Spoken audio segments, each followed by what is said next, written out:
rapidamente. O texto 3 nos ampara agora, simplesmente, certo? Dentro de uma noção do texto, que eu procurei trazer um texto um pouquinho maior. Tudo bem, vestibulando? Então, aqui tem um título, né? Por que o céu é azul? É uma pergunta. Sabemos que a luz é formada pela união de várias cores. Ao entrar em contato com a atmosfera, ela espalha-se devido às partículas existentes no ar. Porém, as ondas de cada cor espalham-se de forma diferente, dependendo do seu comprimento. Quanto mais curtas, mais dispersas elas se tornam. O comprimento da onda azul faz com que ela se espalhe o suficiente para dar ao céu a tonalidade que vemos. Já no final da tarde, o sol ilumina obliquamente, obrigando os raios a fazer um caminho mais longo para chegar à Terra. Tal fato dispensa quase totalmente a luz azul e torna visível a vermelha, que possui um comprimento maior, dando-nos o espetáculo do pôr do sol. Acompanhe o comando vestibulando. Questão 3. Os textos são, de acordo com as sequências, classificados em segmentos textuais. Assim, as sequências são formas de organização linguística, em número limitado, com as quais são compostos os textos. Então, com base no texto acima, podemos afirmar que a sequência tipológica predominante é narrativa, descritiva, argumentativa ou explicativa. Acompanhe na tela, vestibulando. Vamos ao texto. O texto é narrativo, descritivo, argumentativo ou explicativo. Acompanhe comigo uma leitura dirigida agora. Aqui, notadamente, vestibulando, nós temos um texto que ele procura simplesmente noticiar, trazer informações. É um texto que não está contando uma história. Por isso, não tem uma sequência, obviamente, né? Uma das sequências que é a narrativa. Esse texto, por outro lado, vestibulando, não procura descrever aspectos, né? Focalizar pontos, ancorar dados. Simplesmente não é um texto que eu possa dizer competentemente que ele é um texto simplesmente descritivo.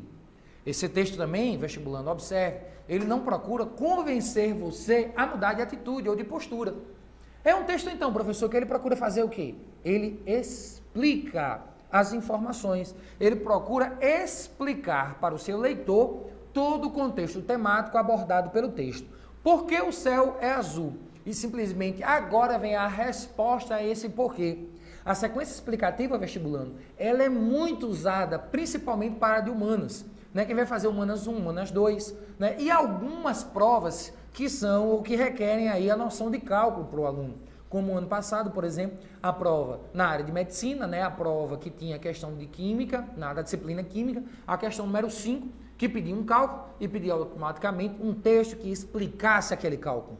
Então, notadamente, nós temos o quê? A sequência explicativa. Acompanhe.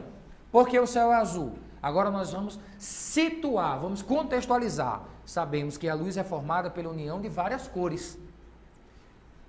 Ao entrar em contato com a atmosfera, ela espalha-se devido às partículas existentes no ar. Vamos agora problematizar. Porém, as ondas de cada cor espalham-se de forma diferente, dependendo do seu comprimento. Quanto mais curtas, mais dispersas elas se tornam. O comprimento da onda azul faz com que ela se espalhe o suficiente para dar ao céu a tonalidade que vemos. Já no fim da tarde, podemos dizer aí uma resolução, uma avaliação, o sol ilumina obliquamente, obrigando os raios a fazer um caminho mais longo para chegar à Terra. Temos ainda, vestibulando, a problematização. Tal fato dispensa quase totalmente a luz azul e torna visível a vermelha, que possui um comprimento maior, dando-nos o espetáculo do pôr do sol. Então, resposta correta, nós temos aqui claramente marcado, né, entre a letra A, B, C e D, a sequência aqui é uma sequência explicativa.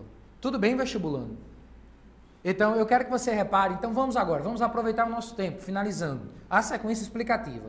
Vamos avançar um pouquinho para o texto 4, vamos ganhar um pouquinho de tempo. Eu tenho a mesma questão, né, que agora é abordada dentro do outro caráter, né, Pedro para Pedro, que é uma questão que também envolve as sequências textuais. Eu vou pular, vestibulando, essa questão por um ponto estratégico meu, certo? Que eu quero abordar com você um aspecto que aqui, para finalizarmos a nossa aula, é mais relevante. Acompanhe aqui, né, o texto 5, o senão do livro. Vamos trabalhar um pouquinho com literatura, certo? O senão do livro. Acompanhe o texto. Mas o livro é enfadonho, cheira a sepulcro, traz certa contradição cadavérica, vício grave e, aliás, ínfimo. Porque o maior defeito deste livro és tu, leitor. Tu tens pressa de envelhecer. O livro anda devagar. Tu amas a narração direta e nutrida, o estilo regular e fluente. E este livro e o meu estilo são como os ébrios, guinam à direita e à esquerda, andam e param, resmungam, urram e gargalham, ameaçam o céu, escorregam e caem. Machado de Assis, Memórias Póstumas de Brás Cubas. Repare, é um texto literário que vai estar na sua prova do vestibular, se a UFRN quiser abordar, certo? Simplesmente Memórias Póstumas de Brás Cubas. Vamos resolver a questão. Com relação ao texto acima, podemos afirmar que o narrador é. Obviamente, eu trouxe essa questão porque ela, lógico que não vai cair necessariamente pedindo qual é o tipo de narrador na prova do vestibular. Mas eu quero que você entenda por que Machado de Assis, no texto, ele teve a estratégia de procurar dialogar com o leitor. Então, o narrador, ele é o quê? Um narrador observador, que é um narrador que se afasta dos fatos narrados, ele conta os fatos de acordo com, simplesmente, a visão dele sobre os fatos, ele não participou efetivamente dos atos, ele é um narrador personagem que teve participação efetiva, né? Ele participou, né, dos fatos ocorridos, narrador que geralmente é marcado em primeira pessoa, narrador intruso e narrador parcial. Opa!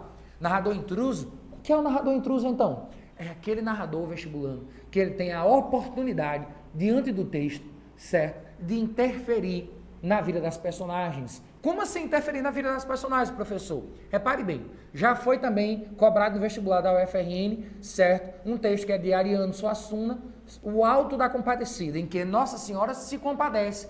Ela interfere na vida de João Grilo. Simplesmente ela se compadeceu, ela se intrometeu, foi narradora intrusa. Aqui Machado de Assis, ele dialoga com o leitor. Repare, voltando ao texto, finalizando, né? Mas o livro é enfadonho, cheira a sepulcro, traz certa contradição cadavélica, vício grave e aliás, ínfimo, porque o maior defeito deste livro és tu, leitor. Então, aqui ele dialoga com o leitor vestibulando. Então, com relação ao texto acima, podemos afirmar que o narrador ele é o quê? Intruso, pois ele vai o quê? Dialogar com um interlocutor. Tudo bem, vestibulando? Então, aqui na tela comigo, essas 5 questões foram apenas para ilustrar, certo? Quais são os procedimentos que você deve ter em relação ao vestibular da UFRN. Tenha calma, certo? Tenha tranquilidade na hora da prova. É importantíssimo, né, saber que você já estudou o suficiente, está revisando nesse exato momento, certo? Nesse período final. E você tem a oportunidade de não perder algumas questões por besteira. Como assim perder algumas questões por besteira? Tem alunos que nos confidenciam quando saem da prova, que perderam porque perderam a questão porque não observaram o comando. Observe, vestibulando, o comando da questão. A prova do vestibular da UFRN em termos de língua portuguesa é uma prova fácil.